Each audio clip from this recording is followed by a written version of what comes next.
अस्सलाम वालेकुम, नमस्कार, सत श्री अकाल एंड गुड इवनिंग। मैं हूँ अर्ज़ू काज़मी और आप देख रहे हैं पॉइंट ऑफ व्यू। वैसे अभी आज हम पॉइंट ऑफ व्यू कह रहे हैं, लेकिन हम और वसीम अल्ताफ़ साहब, सबसे पहले बहुत शुक्रिया कि आज आपने जॉइन किया।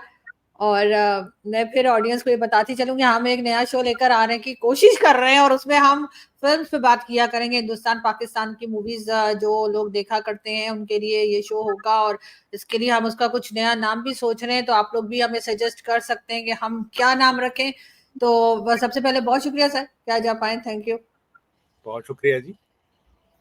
और सर फिल्म्स की बात हम किया करेंगे, क्योंकि एक वीकली हम ये शो लेकर आए हैं। उसकी रीजन ये कि पॉलिटिक्स पॉलिटिक्स तो होता रहता है। हिंदुस्तान ने ये कर दिया, पाकिस्तान ने वो कर दिया, अमेरिका ने क्या कर दिया, बाकी दुनिया। लेकिन उससे लोग थोड़ा परेशान भी हो जाते हैं, थोड़ा थक भी जाते होंगे, यकीनन कुछ और भी सुनना चाहते होंगे। तो कई लोग हमारे यहाँ ऐसे भी हैं जिन्हें मूवीज से बहुत इंटरेस्ट है, मुझे तो खैर ऑब्वियसली बहुत है। तो हमने सोचा कि हम थोड़ा-सा पाकिस्तान, हिंदुस्तान की फ़िल्म के ऊपर भी बात किया करेंगे। ज़रा सबसे पहले हम पाकिस्तान फ़िल्म इंडस्ट्री पे बात करते हैं, कैसे कहाँ से शुरू हुई, और आपके ख़्याल से इसका ज़वाल क्यों हुआ? यानी कि हमने अब देखा कि पाकिस्तान इंडस्ट्री, फ़िल्म इंडस्ट्री जो है, वो एक तरह से ख़त्म हो गई, उसकी क्या रीज़न बनी? देखिए जी, पाकिस्तान जब बना तो वो कहा यही गया कि ये एक आइडियोलॉजिकल स्टेट है। तो जब आप आइडियोलॉजी की बेस पे कोई स्टेट बनाते हैं तो फिर वो आइडियोलॉजी जिंदगी के हर शोबे को अफेक्ट करती है। तो यहाँ पे एक मैं बड़ा दिलचस्प आपको एक वाकया सुनाऊंगा कि पाकिस्तान बनने के बाद हुआ ये कि एक तरफ डिस्ट्रीब्यूटर्स थे और दूसरी तरफ प्रोड्यूसर्स थे फिल्मों के। डिस्ट्रीब्यूटर्स ये चाहते थे कि फिल्में आती रहें, क्योंकि प्राइमरीली जो फिल्म्स पार्टीशन के बाद आ रही थी वो इंडिया से आ रही थी, क्योंकि अभी हमारे यहाँ फिल्म इंडस्ट्री स्टैब्लिश हुई नहीं थी उस तरह से। हमारे पास स्टूडियोज नहीं नहीं थे, हमारे पास इक्विपमेंट नहीं था, हमारे पास आर्टिस्ट्स नहीं थे। तो वही फिल्में जो कि मुंबई में, मद्रास में, कलकत्ता में बन रही थी, वही फिल्में ज़्यादातर वो इंपोर्ट होती थी और डिस्ट्रीब्यूटर्स वो फिल्में लगा देते थे मुख्तलिफ सिनेमा हाउसेज में। अच्छा, दूसरी तरफ प्रोड्यूसर्स थे और प्रोड्यूसर्स ये चाहते थे कि इंडियन फिल्मों पे 5 साल के लिए बैन लगा दिया जाए और सिर्फ वही फिल्में यहाँ पे एग्जिबिट हो सकें जो कि मकामी तौर पे बन रही हैं। तो वो आपस में झगड़ा हो गया, तो दोनों को सरदार अब्दुल रब निश्तर जो कि मिनिस्टर ऑफ इंडस्ट्रीज थे, उन्होंने बुला लिया। और फिल्म इंडस्ट्री उस वक्त मिनिस्ट्री ऑफ इंडस्ट्रीज के डोमेन में आती थी। तो जो डिस्ट्रीब्यूटर्स थे वो ज्यादा ताकतवर थे, प्रोड्यूसर्स कमजोर थे। तो एक बड़ा दिलचस्प नोटिफिकेशन इशू हुआ मिनिस्ट्री ऑफ इंडस्ट्रीज की तरफ से कि फिल्म जो है ना, ये तो काम है लस्ट और ल्योर का, ये तो शहवत का काम है, ये तो सेक्स का काम है, ये हुँ। तो गुनाह का बिजनेस है। लिहाजा मुसलमानों को इससे दूर रहना चाहिए और ये काम फिल्में बनाने का ये कुफार पे छोड़ देना चाहिए, इनफिडेल्स पे छोड़ देना चाहिए। यानी मतलब ये कि इंडिया से फिल्में आती रहें, आप लोग यहाँ पे जरा इज्तनाब करें इससे। और जाहिर है फिर वो जो डिस्ट्रीब्यूटर्स थे वो तो यही चाहते थे, तो फिर फिल्में आती रहीं और यहाँ पे फिल्में जो हैं वो आ, उनकी एग्जीबिशन होती रही। यानी ये एक पहला डिलेमा था बहुत बड़ा जो हमें फेस करना पड़ा, क्योंकि हमने एक नजरियाती रियासत बनाई थी। अब ये तो थोड़ा सा बैकग्राउंड में आपको बताऊं कि इब्तदा यहाँ से हुई। अच्छा, अब आपने कहा कि जवाल कैसे आया, तो देखिए शुरू में तो फिल्में ज्यादा नहीं बन रही थी, क्योंकि हमारे पास अ, यहाँ पे स्टूडियोज नहीं थे, अच्छे स्टूडियोज नहीं थे। चंद एक थे, वो भी अंडर इक्विप्ड थे, आर्टिस्ट नहीं थे। बहुत से हमारे फनकार इंडिया चले गए थे, इंडिया से जो आए वो अभी तक स्टैब्लिश नहीं हुए थे। हमारे पास राइटर्स नहीं थे, हमारे पास म्यूजिक डायरेक्टर्स नहीं नहीं थे, यानी महदूद तादाद में थे। और हुआ फिर ये कि वहाँ पे एक मसला तो बना, और शुरू की जो हमारी फ़िल्में थीं 48, 49, 50 में, वो generally majority of the films flopped, क्योंकि वो कोई अच्छी फ़िल्में नहीं बन सकी थी हमारे यहाँ। तो पहली फ़िल्म जो 25 हफ़्ते चली उसका नाम था दो आँसू, और उसके बाद 1950 में फ़िल्म ये रिलीज़ हुई, और 1951 में नूरजहां ने एक फ़िल्म डायरेक्ट की थी चन वे।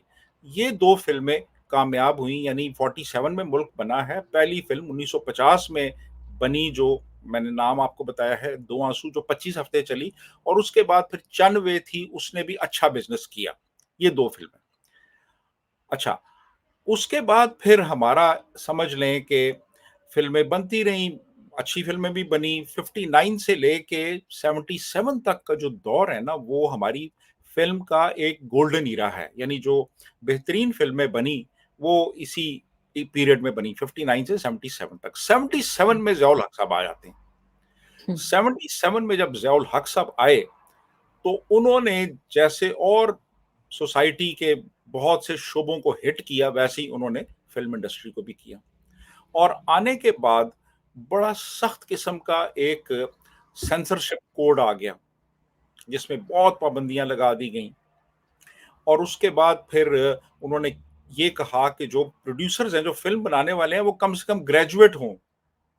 हमारे यहाँ तो यानी आप एफए पास ढूँढने भी बड़े मुश्किल थे, तो ग्रेजुएट कहाँ से आते? फिर हेवी टैक्सेस लगा दिए गए। फ़िल्म प्रिंट जो था वो बड़ा महँगा हो गया।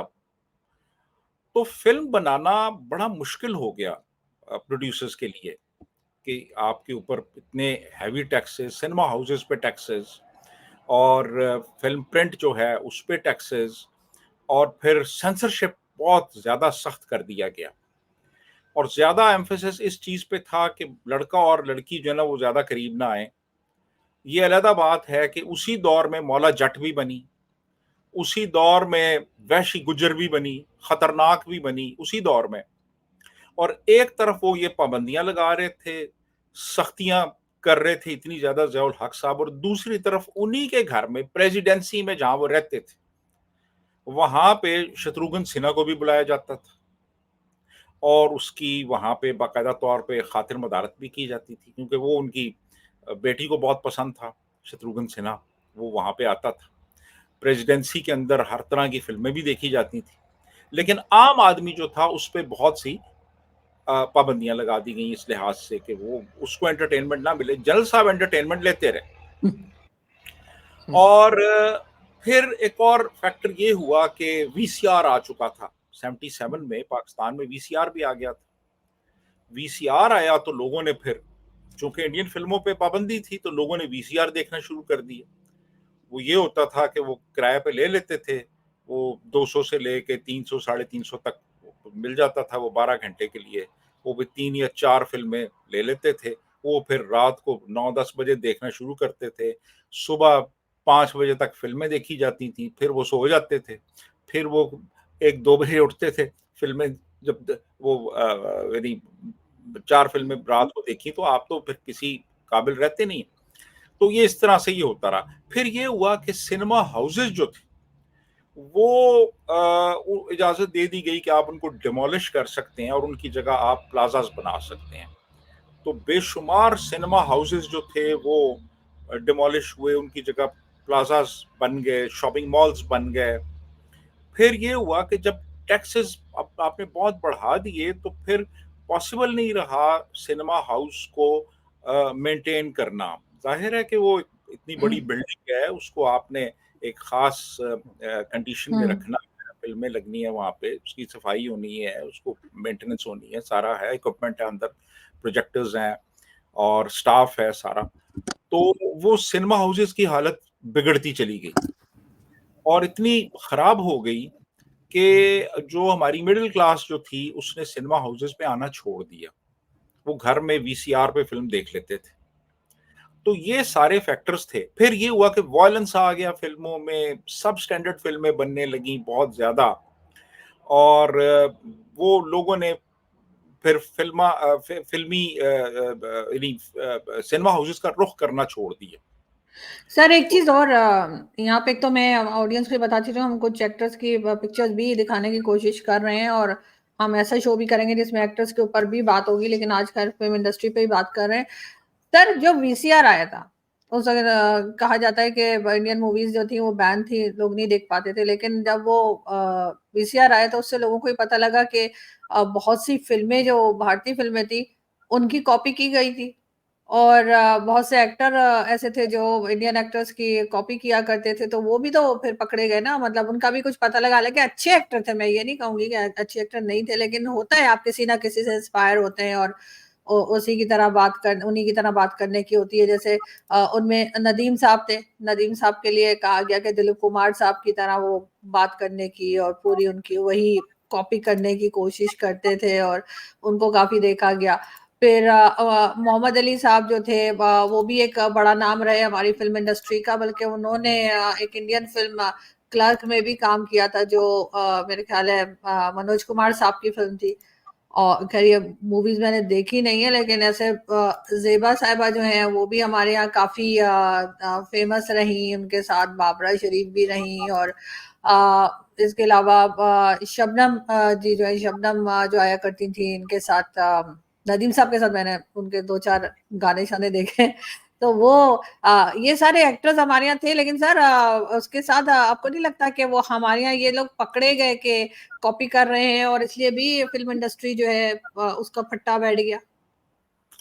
देखिए, ये तो खैर बहुत से लोग जानते थे इससे पहले भी कि हम्म। बहुत सी फिल्में जो यहाँ पे बनती रहीं वो इंडियन फिल्म्स की कॉपीज थी। हम्म। लेकिन जब वीसीआर आया है तो फिर तो यानी घर घर में वीसीआर आ गया और लोगों ने देखना शुरू कर दिया, तो फिर इनकी कलई जो है वो खुलना शुरू हो गई। एक्चुअली बात ये थी कि यहाँ पे कोई कंपटीशन तो था नहीं।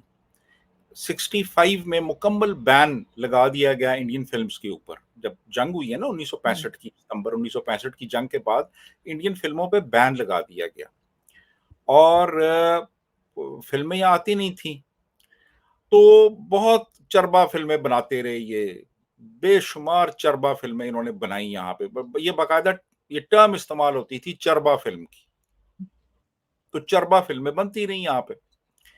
फिर जब वीसीआर आया तो वीसीआर ने एक तो लोगों को ये बताया कि बड़ी अच्छी फिल्में बन रही हैं। यानी शुरू में जब वीसीआर आया ना, तो उस पे लोगों ने शोले देखी, दीवार देखी, जंजीर देखी, अमर अकबर एंथनी देखी।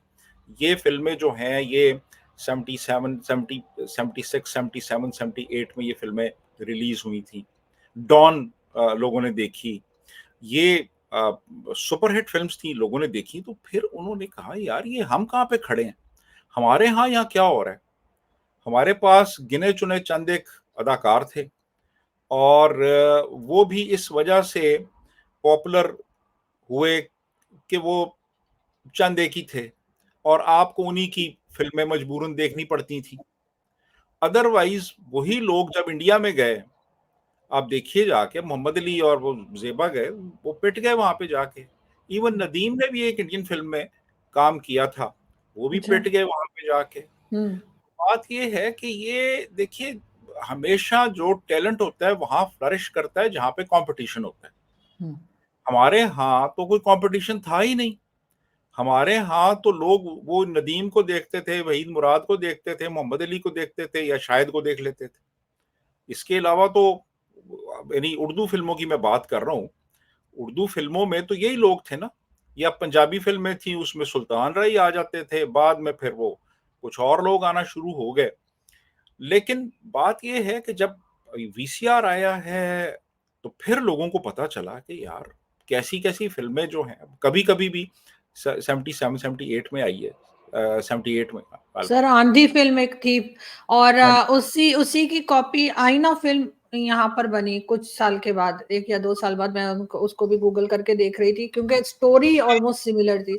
तो चेक किया तो आंधी पहले आई थी और आईना बाद में आई थी, जो यहाँ पे कहा जाता है कि 5 साल चली। हाँ जी, वो एक कॉपी थी वो फिल्म जो थी, हम्म। आईना जो थी यहाँ पे। तो बात ये है कि वो फिर वीसीआर ने आके बहुत से लोगों के पोल खोल दिए कि वो क्या कर रहे थे और किस किस्म की सब स्टैंडर्ड फ़िल्में देखने हुँ। पे पाकिस्तानी ऑडियंस मजबूर थे। वो मजबूरी खत्म हो गई, फिर लोगों ने वो वीसीआर देखना शुरू कर दिया और वो इनकी मोनोपोली जो थी, वो खत्म हो गई फिर। जी आरज़ू। लेकिन सर स्टोरीज वगैरह तो खैर वहां से कहा जाता है कि बहुत बार उठाई गई, बल्कि हमारी बहुत सी फिल्म एक्ट्रेसेस जो हैं वो तो तैयार भी वैसे ही होती थी, जैसे जेबा वगैरह बिंदी लगाई है, साड़ी पहनी है, बड़ी खूबसूरत लगा करती थी। लेकिन बाद में खैर ये हो गया कि जी बिंदी लगाएंगे तो इंडियन लगेंगे या इंडिया से है क्या, ये पूछना लोग शुरू कर दिया लोगों ने। मगर सर म्यूजिक की अगर हम बात करें, म्यूजिक खूबसूरत बना करता था पुरानी मूवीज का जो है, हमने कई गाने देखे और सुने जो मेहदी हसन साहब के थे, या कहिए कि उस वक्त जो सिंगर्स थे उन्होंने गाए, तो वो गाने तो सर बड़े अच्छे अच्छे भी मौजूद हैं। और फिर म्यूजिक इंडस्ट्री जो थी वो भी, यानी फिल्म की म्यूजिक इंडस्ट्री जो थी वो भी जो है एक तरह से गिरती चली गई और कोई स्टैंडर्ड नहीं रह गया। बल्कि वो इजाज गुल साहब आपके बड़े अच्छे दोस्त हैं, हमारे साथ भी वो शुरू में जब यूट्यूब चैनल मैंने लॉन्च किया था तो शोज किया करते थे हम लोग वीकली, या उसके बाद खैर वो थोड़ा बीमार हो गए थे तो उन्होंने फिर ज्वाइन नहीं किया। उन्होंने कहा कि सैयद नूर साहब का नाम उन्होंने लिया कि सैयद नूर साहब जो है वो एक फिल्म इंडस्ट्री का फट्टा बिठाने में उनका बड़ा हाथ है। कहते हैं वो एक साल में 200 स्क्रिप्ट लिख देते थे। जैसे सैयद नूर साहब का भी मैं एक इंटरव्यू बना चुकी हूँ टीवी चैनल के लिए, तो बड़ा कोल्ड शोल्डर दिया था उन्होंने मुझे। तो हाँ, जैसे कहते हैं ना कि एक गिलास पानी नहीं पूछा उन्होंने, क्योंकि मेरे सवाल ही सारे टेढ़े थे उनके लिए। लेकिन सर म्यूजिक इंडस्ट्री जो है, फिल्म की म्यूजिक पहले तो अच्छी हुआ करती थी, अब वो भी बेकार हो गई है। जी, म्यूज़िक के शोबे में हमें काबिल-ज़िक्र कंपोज़िशंस हम्म। मिलती हैं सुनने को। अच्छे म्यूज़िक डायरेक्टर्स थे यहाँ पे, मास्टर गुलाम हैदर थे, उनका बड़ा रोल है फ़िल्म म्यूज़िक को एक ख़ास शक्ल देने में, और ये वही थे जिन्होंने लता मंगेशकर को इंट्रोड्यूस कराया था, मास्टर गुलाम हैदर। और एक मकाम दिलाया था म्यूज़िक डायरेक्टर्स को। उससे पहले पेटी मास्टर कहा जाता था म्यूज़िक डायरेक्टर को, यानी म्यूज़िक डायरेक्टर तो बहुत ही, समझ लें कि एक अंडर प्रिविलेज्ड एक आर्टिस्ट हुआ करता था। तो मास्टर गुलाम हैदर थे जिन्होंने एक इंट्रोड्यूस कराया, और नूरजहाँ को भी उन्होंने ही फ़िल्मों में इंट्रोड्यूस कराया था, मास्टर गुलाम हैदर ने। तो फिर उसके बाद और बहुत से लोग थे जो कि इंडिया से माइग्रेट करके आए, जैसे मिसाल के तौर पे फिरोज़ निज़ामी थे। फिरोज़ निज़ामी ने जुगनू फ़िल्म का म्यूज़िक दिया था। हम्म। यहाँ बदला वफ़ा का बेवफ़ाई के सिवा क्या हम्म। है। ये इंडिया से आए थे माइग्रेट करके। रशीद अत्रे जो थे, वो अमृतसर से आए थे और उन्होंने भी बहुत खूबसूरत म्यूज़िक दिया, बहुत सी फ़िल्मों में, मौसीक़ार फ़िल्म में उनका म्यूज़िक था। अच्छा, ख्वाजा खुर्शीद अनवर एमए फ़िलॉसफ़ी थे, पढ़े-लिखे आदमी थे, गवर्नमेंट कॉलेज लाहौर में पढ़ते रहे और अपने शौक से वो फ़िल्म इंडस्ट्री में आए। उन्होंने बड़ी अच्छी आपको धुनें दी, मास्टर इन्होंने ख्वाजा खुर्शीद अनवर ने। ए हमीद जो थे, वो कमाल के म्यूज़िक डायरेक्टर थे। अच्छा, फिर वो लोग थे जो कि लाहौर के एक ख़ास एरिया से बिलॉन्ग करते थे हम्म। और वहाँ से वो लोग आए और उन्होंने फ़िल्म में, रेड लाइट एरिया से थे वो। हम्म। जैसे मास्टर इनायत हुसैन थे, एम अशरफ थे, मंजूर अशरफ थे। वो पहले मंजूर अशरफ थे, फिर वो बाद में उन्हीं में से एक साहब का इंतकाल हुआ तो एम अशरफ ने फिर हम्म। अलहदा से इंडिविजुअली एक म्यूज़िक देना शुरू किया। अच्छा जी, और फिर कराची से अगर आप देखें तो सोहेल राना थे।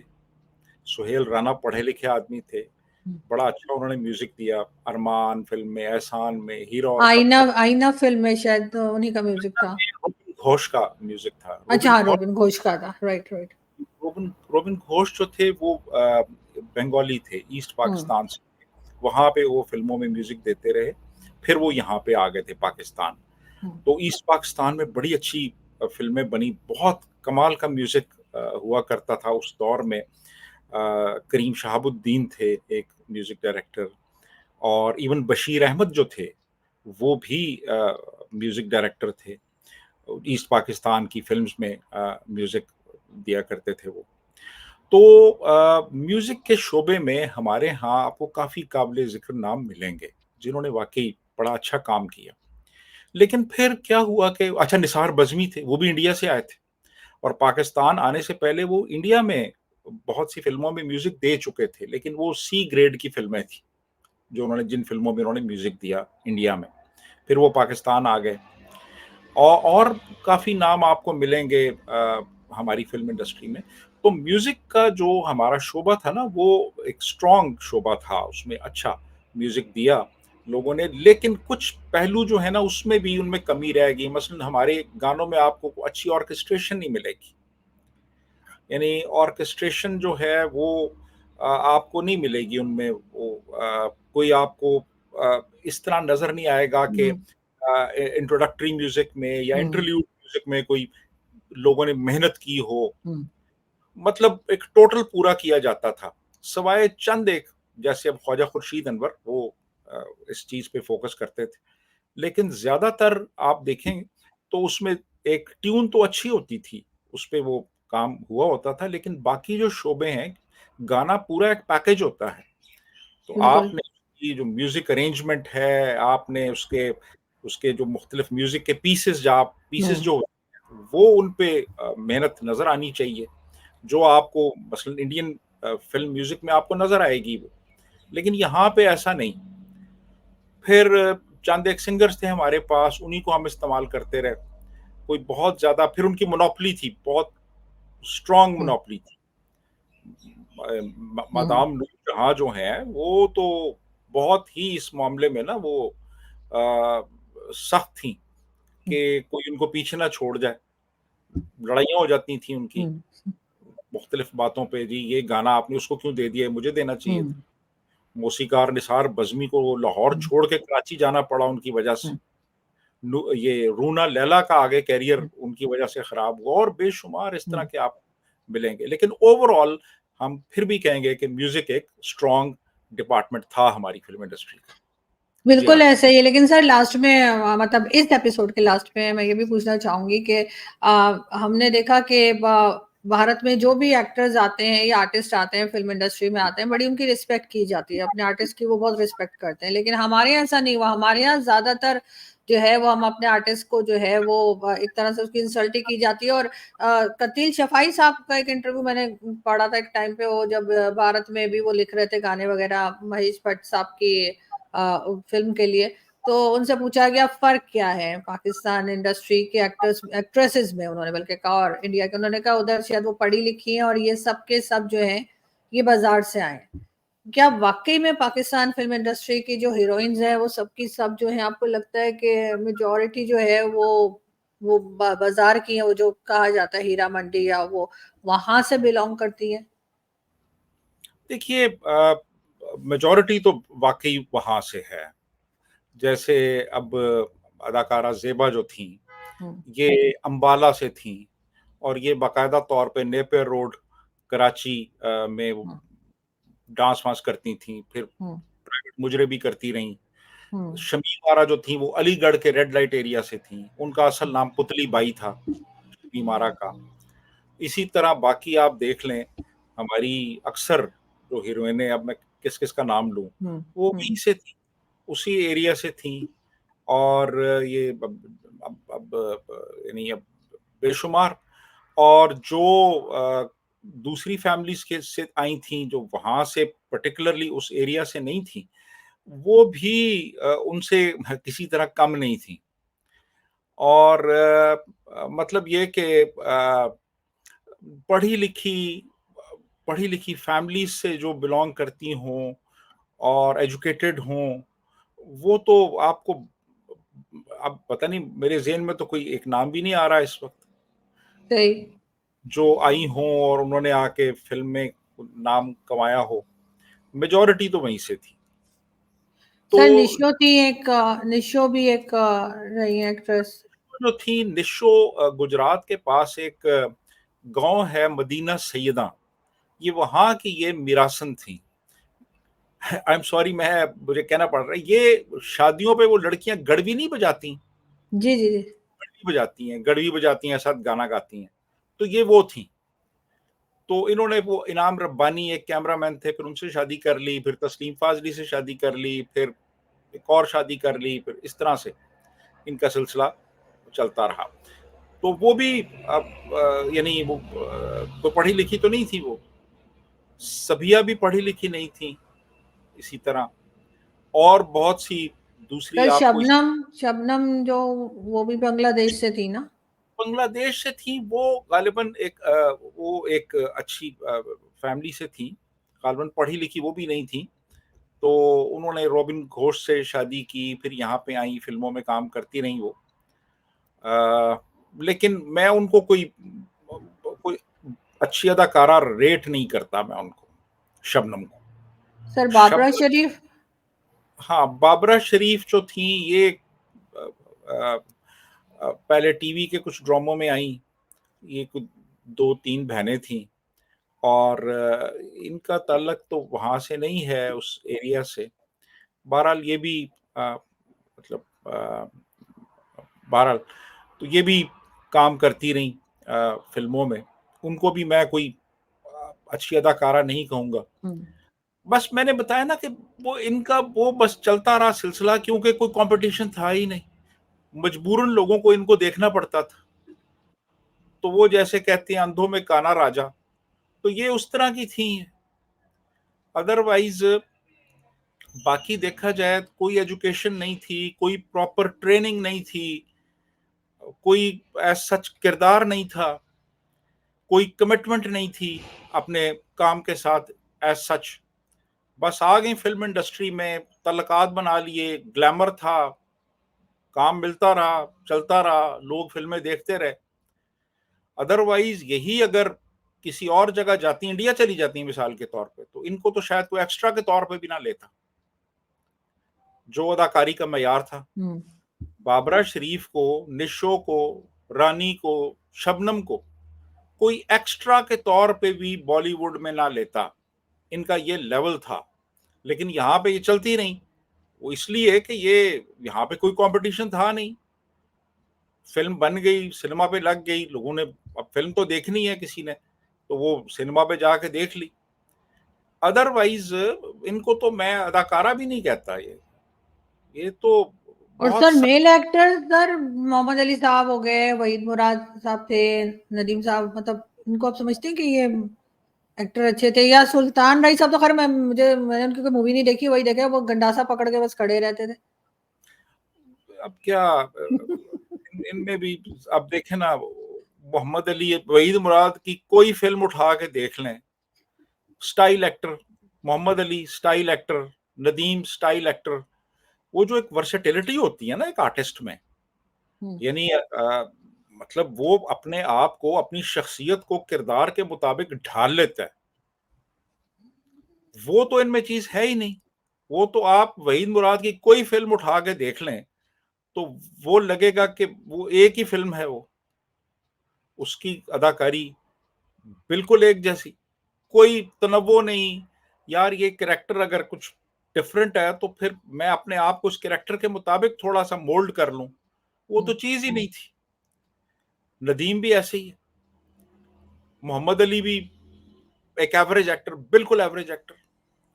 और शाहिद जो था, वो शायद एक्टिंग से ज्यादा वो हीरोइनों में दिलचस्पी लेता था। वो हर रोज किसी एक अदाकारा के साथ भाग जाता था, शाहिद जो है। कामरान शाहिद के फादर, वो जो टीवी पर आते हैं। जी, वो तो ये अभी जमुरत के साथ, कभी कभी मीना चौधरी के साथ, कभी इशरत चौधरी के साथ, कभी बाबरा बाबरा। शरीफ से भी तो शादी की थी, 2 हाँ, महीने उससे भी, चली थी।